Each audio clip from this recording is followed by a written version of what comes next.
Today, I'm very excited to finally be watching the 1950s and 1960s TV show, The Twilight Zone, Season 1, Episode 1. We're finally here. This has been recommended so many times. I've heard nothing but good things about this show. I am so excited to finally watch it. I love sci-fi. I love mystery, thrillers, fantasy, all of that stuff. I don't think fantasy would be as much in this. I think it's going to be more sci-fi, but I'm still very excited to watch this and finally see. This is such like a pop culture, iconic show. I do know Rod Serling is in it as the host, and I have seen, like that floating door image and stuff like that, like, pop culture stuff that everybody has seen. I haven't seen any of the episodes, so I'm very excited to finally watch this show that I've heard nothing but good things about. Such an iconic show. I do know it's an anthology. Each episode will be a different story, or maybe there'll be several stories in each episode. I'm not too sure, but I'm very excited to finally watch this. So thank you so much for sharing in this first time watching with me. If you have any other suggestions for TV shows you think I should watch, please comment below. And if you want to have a say in what movies or TV shows I watch, be sure to join Patreon. And as always, please like, comment, and subscribe to this channel, and check back often for more awesome content. Of imagination.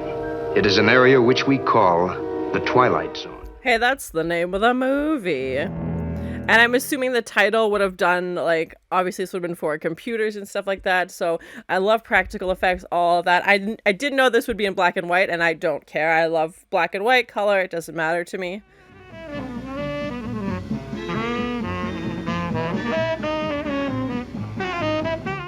And I feel like this is influenced because it was such an iconic show. And I don't know if it's just grown this following over time or if it was popular since its release. Yeah, let me know in the comments. Please no spoilers, but I'm very curious to learn more about it.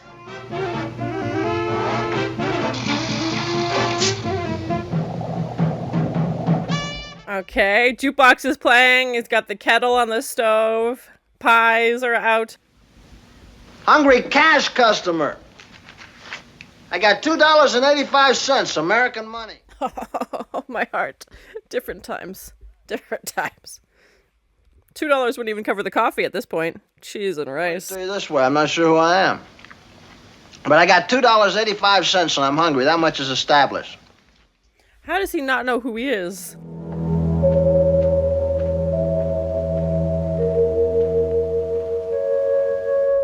And no title, like no intro. We just had the text, like the title card came up, but no title sequence. So that's interesting.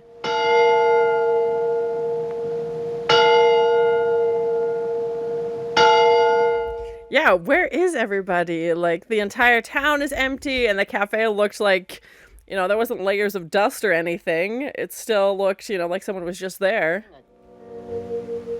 Well, I didn't exactly wake up. I just found myself out on that road walking. Okay, yeah, so he really doesn't know who he is. Interesting. Amnesia. Isn't that what they call it? Did he get into like an accident or something?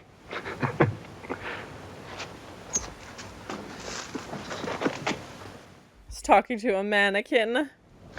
As a matter of fact, I've always had kind of a secret yen for the quiet type. It's reminding me of I Am Legend. Hey, anybody here? Yeah, like, doors left open, like, yeah, where did everybody go? I'm very curious. I love mysteries and sci-fi and stuff like that, so...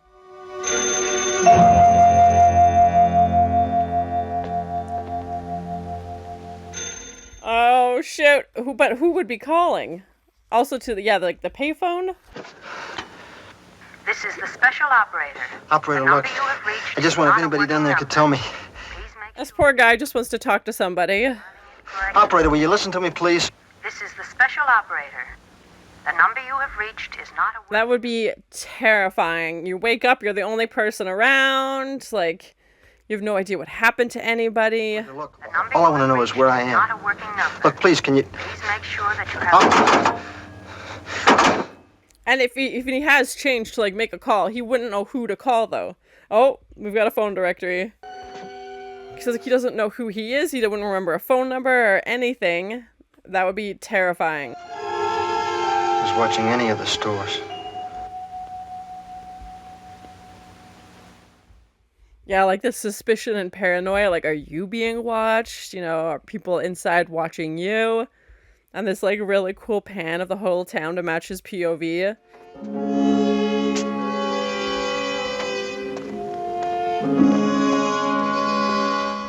And I like that it's more of like a subtle scary. It's more psychological. There's not a big monster chasing you or anything like that. It's like, and whoever this actor is doing a great job. I'm really enjoying his performance. He's very convincing. You know, he genuinely seems terrified. And I wish I could shake that crazy feeling of being watched.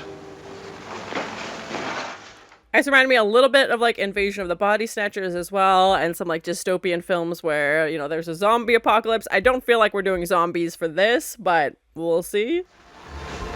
Calling all cars. Unknown man walking around police station. Suspicious-looking character. He's turning himself in. He's like, please, I just want to talk to somebody.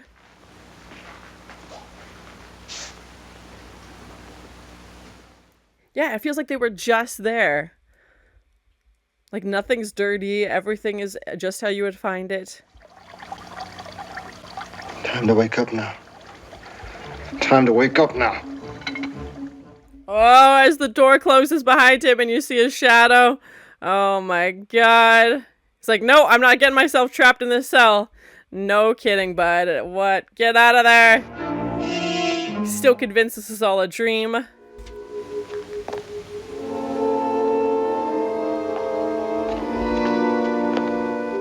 Rollerblades, 27 cents. Oh my gosh. I'm sorry, old buddy, I don't recollect the name. The face is vaguely familiar, but the name escapes me. Doesn't even know his own name. Oh my gosh. An undone potato. But there's more of gravy than of grave about you. You see, that's what you are. Did he really say? I don't remember that part of A Christmas Carol. Well, I must be a very imaginative guy. Nobody in the whole bloody world can have a dream as complete as mine. And they say if you can read in your dreams, like, that's not possible. Like, that's how you know you're dreaming, is if you try and read something, you can't.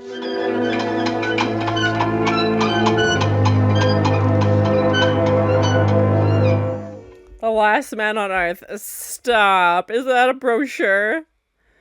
Or a book?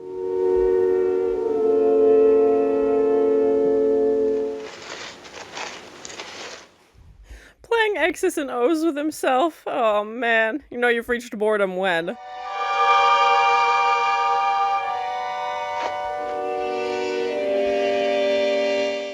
Okay, is that a real movie? Somebody wants you to come inside, clearly. Air Force.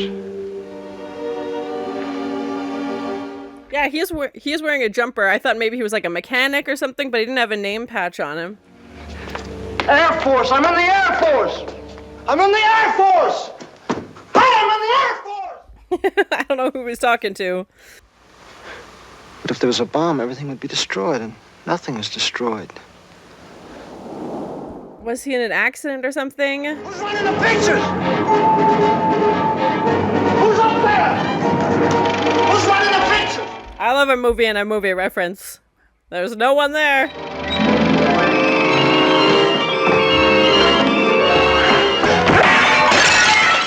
Oh my god. Oh my god. I was not that was a cool shot. Oh my god, I was not expecting that. Just ran into that mirror. We're getting more and more frantic. Yeah, this Dutch angle, the tilted angle. So cool. The production value of this has been really good.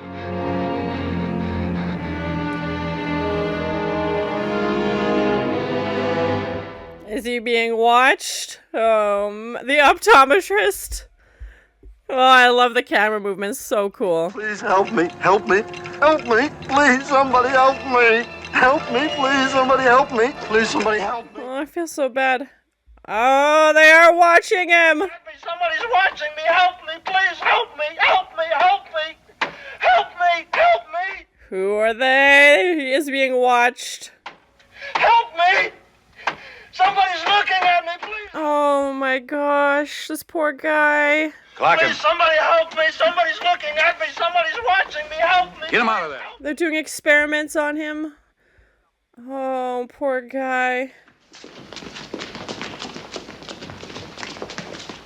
He's stuck in this little box and they've got wires on his brain.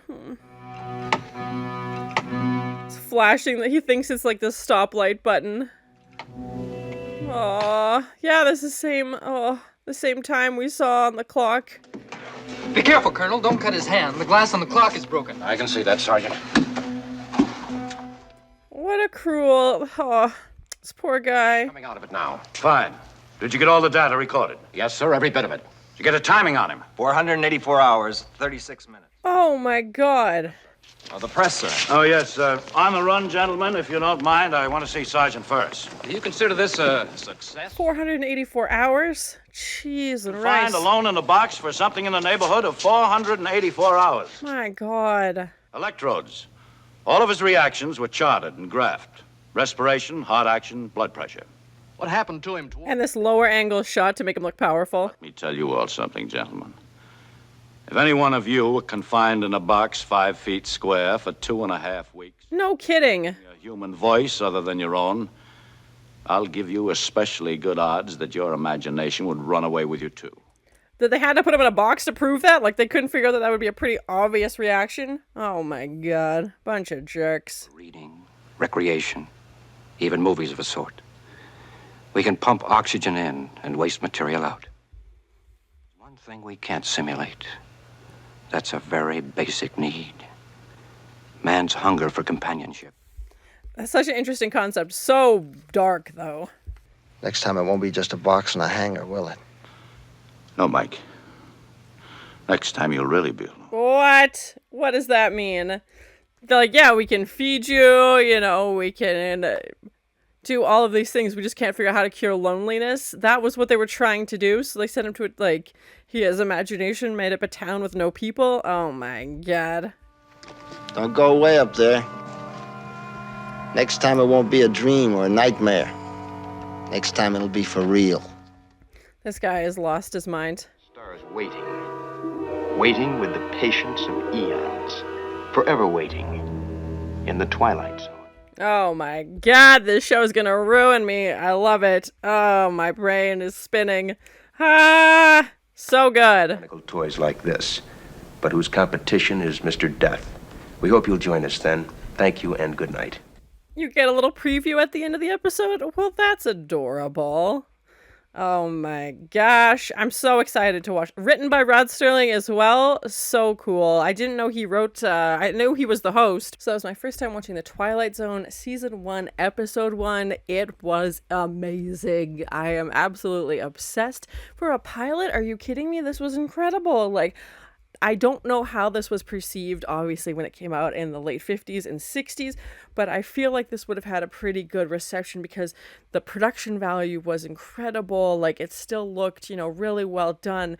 Sometimes when you watch older movies or older TV shows, you can tell that it hasn't been preserved properly, or, they didn't really put that much energy into, like stuff in the background or whatever, but this was so well done, and I didn't realize Rod Serling also wrote episodes. I will be honest, the only thing I know about Rod Serling is that he hosted the show, so I wasn't really expecting him to be involved as a writer, and to have that little end piece preview I thought was great, being like, tune in next week for, this story, and this was a complete knockout of a first episode, and that's what makes me think that it would have been well received when it first came out. I don't know what else would have been on TV like this at the time, especially as an anthology. Like, the next episode is going to be a different story, and you don't have reoccurring characters. So yeah, I feel like this would have been a big risk. And again, I don't know if Rod Serling was a huge name and he would have been the draw for this.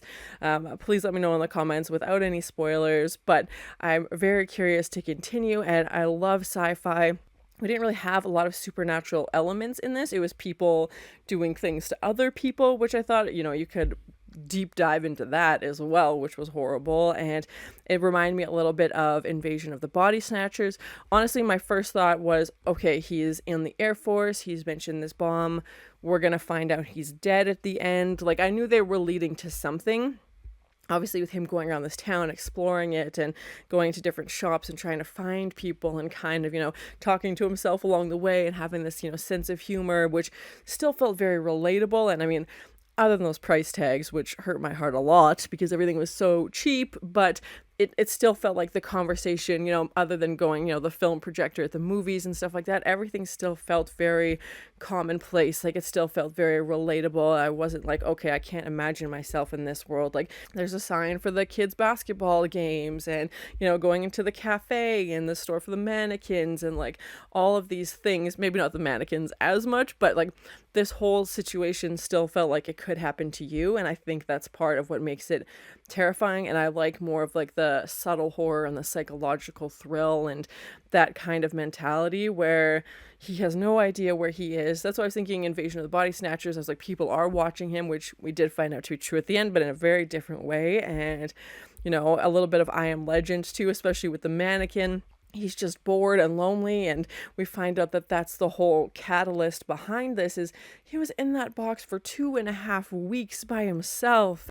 And given the state of the world 4 years ago, I think we can all relate to isolation in some sense. To not even have another person, obviously virtually wouldn't have been an option then, but literally just stuck inside this tiny, like it wasn't a big space, this tiny box for 2.5 weeks. And to hear the general, talk to him at the end being like, we can feed you, we can supply all these other things that your body needs to live basically, but we can't figure out loneliness and how to cure that. And him just breaking down at the end. I don't even know if we heard his name. I might have missed that, but just the fact that he's literally banging his head against the wall, trying to get out of this thing, trying to just, wake himself up from this nightmare that he's in, which turns out to be a very real nightmare that the Air Force is doing to him. I don't know how he got roped into being the subject matter for this, but 2.5 weeks, and the time on the clock that we saw in the beginning of the episode that was broken was the same time at the clock at the end. So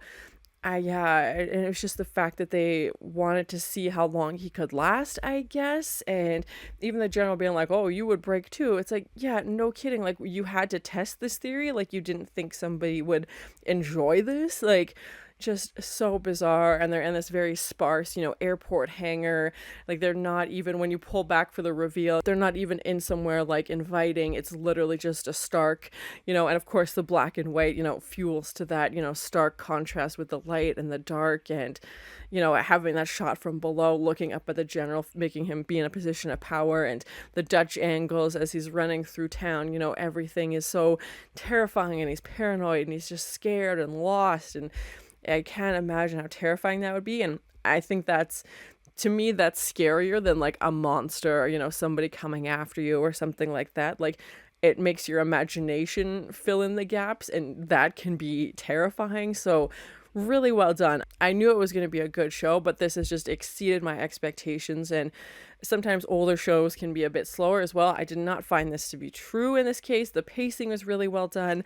The acting was immaculate. Like, whoever that actor was, I didn't recognize his name in the credits, but so well done, especially being one man show. Like, you have to carry this performance by yourself. You can't rely on, reactions from other actors or other characters.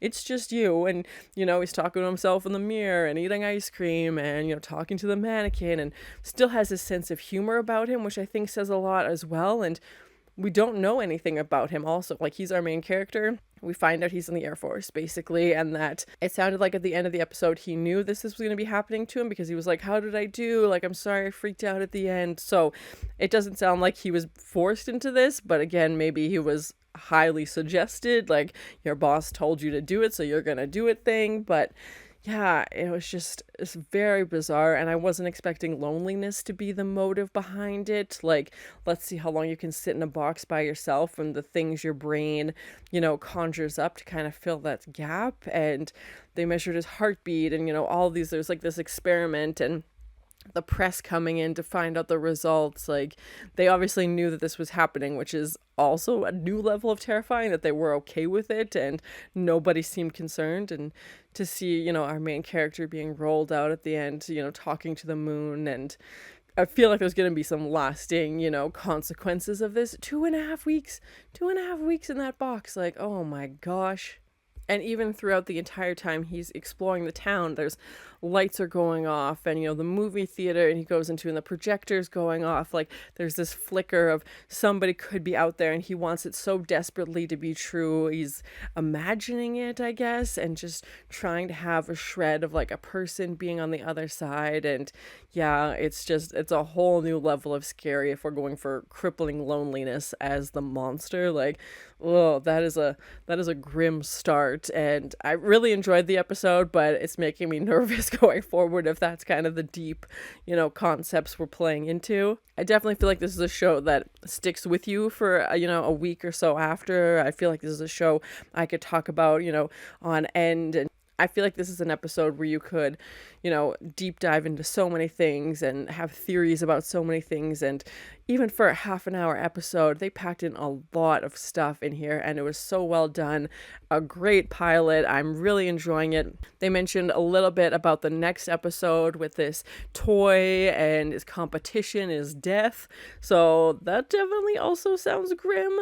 Overall, great episode. I really enjoyed it. I'm so excited to continue watching, and so glad I finally started watching this show. So thank you so much for sharing and this first time watching with me. If you have any other suggestions for TV shows you think I should watch, please comment below. And as always, please like, comment, and subscribe to this channel, and check back often for more awesome content. How does he not know who he is? He's talking to a mannequin. He's turning himself in. He's like, please, I just want to talk to somebody. Like, nothing's dirty. Everything is just how you would find it. Rollerblades, 27 cents. Oh my gosh. Playing X's and O's with himself. Oh man. You know you've reached boredom when.